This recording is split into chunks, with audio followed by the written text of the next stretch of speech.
சந்தோஷத்தை தான் தேடுகிறது மனித மனம். நம்முடைய சந்தோஷங்கள் லௌகீகமானவை. அடுத்த வேளை உணவுக்கு யாசிக்காத நிலை வேண்டும். அடுத்த மாத வருமானத்துக்கு வழி வேண்டும். உத்தியோகத்தில் உயர்வும் வருமான பெருக்கமும் வேண்டும். மகனுக்கோ மகளுக்கோ உயர்கல்வியில் நல்ல மதிப்பெண் வேண்டும். சிறந்த வேலை வாய்ப்பு வேண்டும்.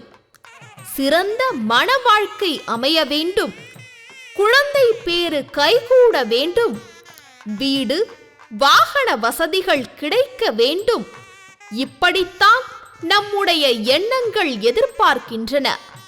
இத்தகைய சுமைகளோடு ஒட்டகத்தை போல கூன் தாங்கும் நம் மனதுக்கு சந்தோஷம் ஏற்படுவது இந்த எதிர்பார்ப்புகள் கைகூடும் போதுதான் ஏற்படுகிறது. ஆயுதங்களுக்கெல்லாம் தலைவன் என்ற பொருளில் போதிராஜன் என்று கொண்டாடப்படும் சக்கரத்தாழ்வார் சந்நிதியின் எதிரே அமைந்திருக்கிறது இந்த பிரார்த்தனை சக்கரம்.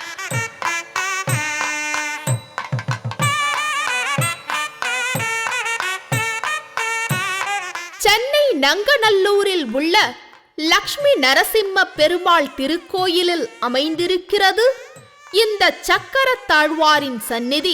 16 திருக்கரங்களை கொண்டவராக, அவற்றில் பல்வேறு ஆயுதங்களை ஏந்தியவராக காட்சியளிக்கிறார் ஸ்ரீ சுதர்சனர்.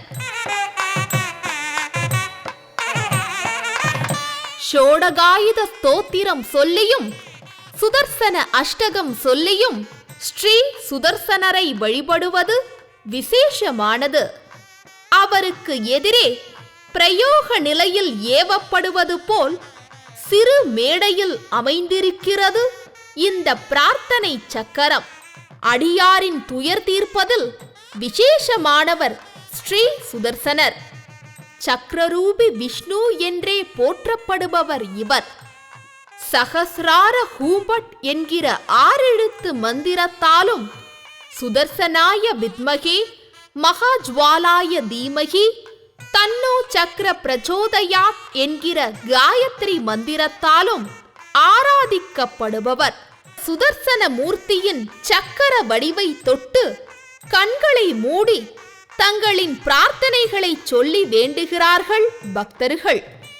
தொடர்ந்து 48 நாட்கள் நெய் தீபமிட்டு 48 முறை வலம் வந்து ஸ்ரீ சுதர்சனரை வழிபட்டால் இக்கட்டுகள் விலகும், இடையூறுகள் மறையும், கவலைகள் நீங்கும் என்பது பலரின் அனுபவம். பிரதோஷ காலமும் சுவாதி நட்சத்திர தினங்களும் நரசிம்மரை வழிபட சிறப்பான காலங்கள். கிழமைகளில் செவ்வாய், வியாழன் மற்றும் வெள்ளிக்கிழமைகள் விசேஷமானவை. பானகம் மிகச்சிறந்த நிவேதனம். அந்த பெருமானை வழிபட்டு கொண்டிருக்கிறார்கள் பக்தர்கள். பெருமாளின் திருக்கரங்களில் கற்கள் பதித்த ஹஸ்தம் அணிவிக்கப்பட்டிருக்கிறது.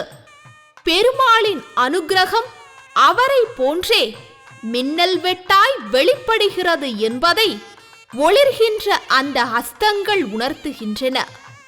அந்த நரஹரியின் மகோன்னதத்தை மேலும் சிறப்புக்குரியதாக்குவதாக நங்கை நல்லூரில் நரசிம்மர் திருக்கோயிலில் சுதர்சனர் சன்னதிக்கு எதிரே அமைந்திருக்கிறது பிரார்த்தனை சக்கரம். அந்த சக்கரத்தை பற்றியபடியே கண்களை மூடி பிரார்த்தித்துக் கொண்டிருக்கிறார்கள் பக்தர்கள். பக்தி எதையும் சாதிக்கும் என்கின்றன தத்துவங்கள். அந்த உண்மைக்கு சாட்சியமாக நடந்து கொண்டிருக்கிறது இந்த பிரார்த்தனை வைபவம்.